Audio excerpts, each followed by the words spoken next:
Pemirsa, terima kasih Anda masih menyaksikan berita Papua pagi ini. Dan bagi Anda yang baru bergabung bersama kami, akan kami hadirkan kembali 3 berita utama kami.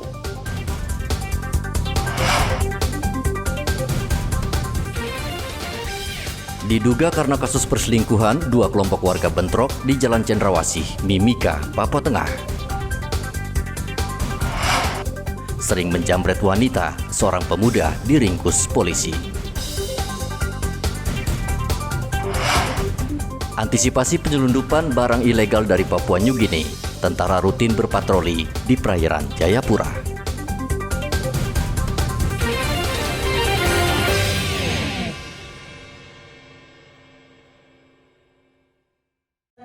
Bukan hanya penyidik saja, tetapi juga ada Otoritas Jasa Keuangan Papua mengumpulkan seluruh penyidik Polda Papua dan Kejaksaan Tinggi dalam rangka penanganan perkara tindak pidana sektor jasa keuangan.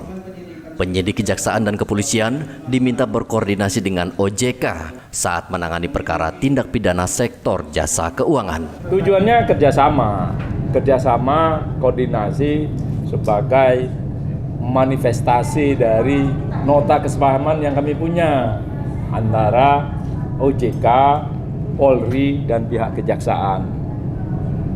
Tujuannya menyamakan persepsi dan menyamakan frekuensi ya, mengenai bagaimana pencegahan, pemberantasan, penanganan tindak pidana di sektor jasa keuangan.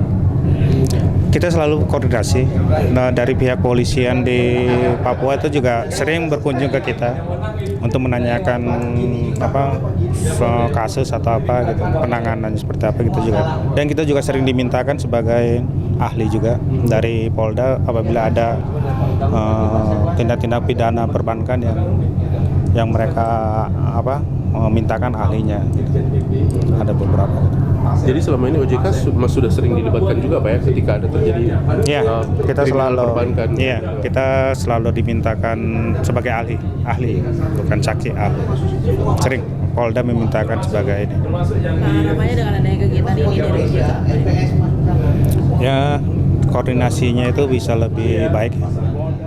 Sejak tahun 2011 hingga bulan April 2024, OJK telah menyelesaikan 119 perkara tindak pidana di sektor jasa keuangan yang telah dinyatakan lengkap P21.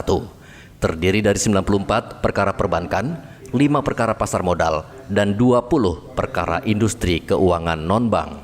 Dari kota Jayapura, Papua, Hendra melaporkan.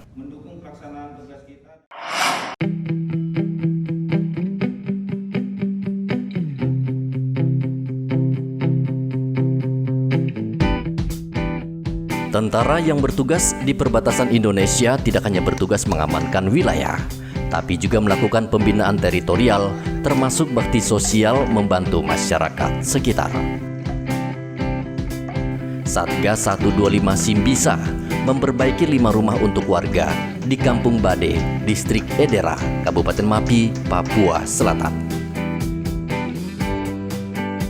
Sebagian besar warga di daerah tidak mempunyai cukup uang untuk memperbaiki dan membangun rumah, sehingga masih banyak warga tinggal di rumah yang sudah reot dan tidak layak huni. Saya sangat bersyukur kepada Tuhan Yang Maha Esa, karena rumah saya mendapat bantuan renovasi dari Satgas Unit 125 Simbisa. Terima kasih Simbisa. Perbaikan rumah tidak layak ini merupakan bentuk kepedulian TNI, khususnya Satgas Unit 125 Simbisa terhadap warga di sekitar Pos Bade. Ini bentuk kepedulian kami, mudah-mudahan bisa meringankan beban warga serta untuk meningkatkan kemanunggalan antara TNI dan rakyat, khususnya di Kabupaten Mapi.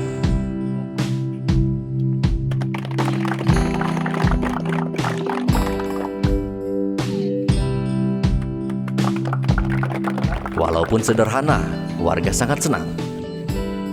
Mereka bisa tidur nyenyak di rumah yang berbahan utama kayu dengan ukuran 5 x 6 meter dengan sebuah kamar tamu dan 2 kamar tidur serta dapur. Muhammad Ridwan melaporkan dari Kabupaten Mapi, Papua Selatan.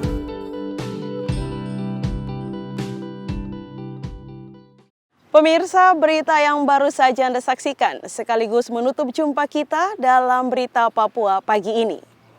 Saya Cynthia Delima bersama kru yang bertugas ucapkan terima kasih. Kami pamit undur diri. Selamat pagi, semangat pagi, Wanyambi.